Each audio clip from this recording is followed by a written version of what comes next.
Kelly at 3 Boys and a Dog. So I was doing some updating of PubExchange. I was going in and checking my feed and checking the feeds that show up in my widget and adding some new posts, et cetera, et cetera. And I wanted to just kind of, excuse me, do a quick little screen capture, little video to show you what I was doing. I know that a lot of us wonder how we can make the most of using PubExchange, and this is something that I've been doing recently, and I've noticed a big difference in the traffic that's coming my way and the click-through rates of the traffic that I'm sending out. So like I said, I've only been doing it for a couple of days, but it's something that I've added to my schedule to go in at least every other day or so and do. So what I'm doing, number one, is I'm going in to add content. Once you sign up and activate with PubExchange, only the things that show up in your RSS feed actually go into your articles. You can go in and add more, plus if you have landing pages, excuse me, that are actual pages, they don't go out in your feed. So they're not going to show up in your PubExchange.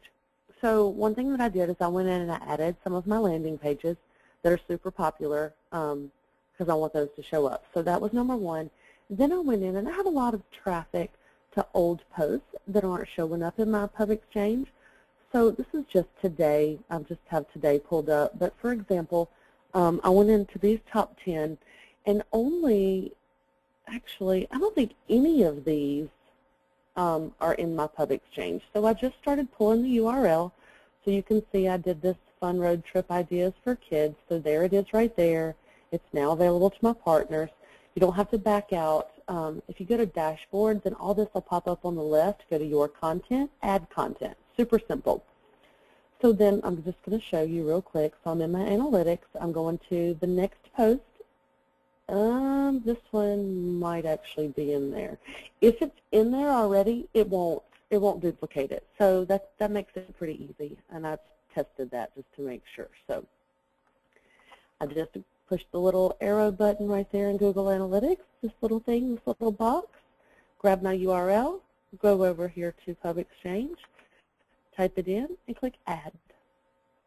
Now, occasionally, your picture won't show up. Let's see. If it does for me, that's great. If it doesn't, I want to show you how I get it. It's spinning. It's a little slow. Okay, and it does. So we're golden, and it's there.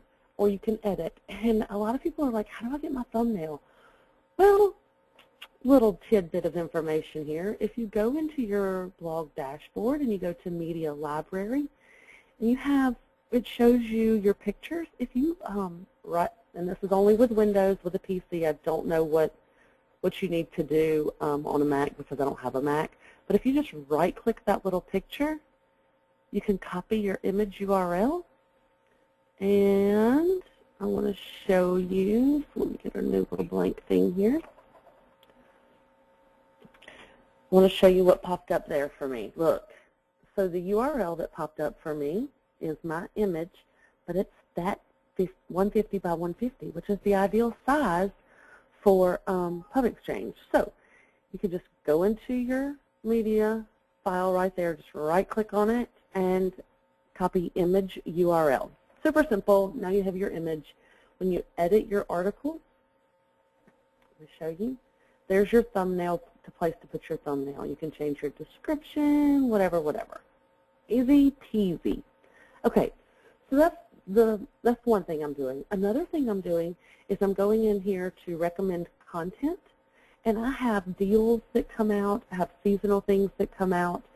So I just kind of skim through, and I've actually done all of my pages, so I only have to stay on page 1 now. But I skim through and make sure that I don't have a deal, I don't have a giveaway, I don't have like Valentine's Day if it's after Valentine's Day. I just kind of clean those up, get those out of here, because people aren't going to click those if they show up in the widgets. They just don't get the click-through rate that some of this great content does. You can also do the same thing in partner content. So if you go to partner content and you go to, excuse me, you go to select content, you can start scrolling through. Must see viral video. Okay, I'm not interested in my reader seeing that. That can go. This is like reviews, compensated posts. I'll leave those usually. Okay, a coupon, we don't want that to pop up. So I'm just going to select them like this. I want all these nice recipes and things like that to show up because my readers are more likely to click through. So it raises my click-through rate. Instead of going in and removing partners, I just remove some of the content that doesn't fit. Then once you check mark the ones that you don't want to show up in your widget, I just go over here and I click exclude articles and save. So now those articles are not going to show up in my widget on my site, and so my click-through rate is going to be higher. See, they're now excluded. See, easy. And I just do a few pages at a time to try to keep up. What else do I do? I think that's it at this point. So that's how I make sure that my content is good content, and I make sure that the content that's showing is good content. Stay tuned as I learn a little bit more about PubExchange and find some other things that are working. I'll do another quick video. Thanks, guys. Bye.